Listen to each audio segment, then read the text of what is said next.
Hello traders, today is the 2nd of October, first trading day of the month guys. We had amazing trade guys this morning. What a blessing starting day of the week and the quarter guys. This is the last quarter started from October, November, December.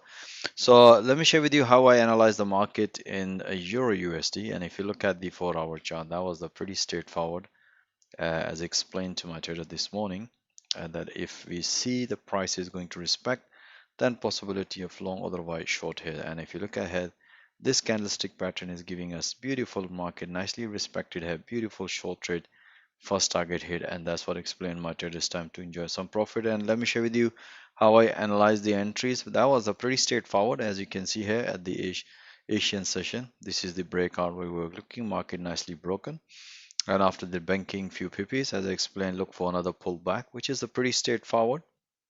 As you can see here, market nicely respected when the market was around this level, and that's what I explained to my trader, because most of the trader was expecting possibility of continue long because the price develop could not maintain this level.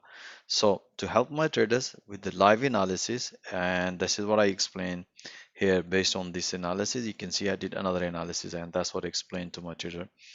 If the market is going to break and give us the confirmation, then we're looking here, you can see here that's the confirmation, then we're looking along here. Otherwise, the high probability we're going to keep this short trade here. So as you can see here, market broken but could not impulsively. After impulsive, we're expecting some correction, but as you can see, after impulsive we have another impulsive reversal. But based on the previous analysis, as mentioned here to my trader, that guys were still valid. We are looking a short trade here, so you can see such a nice beautiful short trade here. As explained to my trader, there's a possibility, look for another this one breakout possibility. Once you have taken, you can add more on your winnings. That was a beautiful short trade here, and as soon as the price hit to the profit target, you can see here, and that's what explained my trader, either you can consider tightening your stop loss or bank amazing profit. So you want to see those analysis and the explanation in real time, so most welcome guys, join our fast growing trading community. Have a nice day.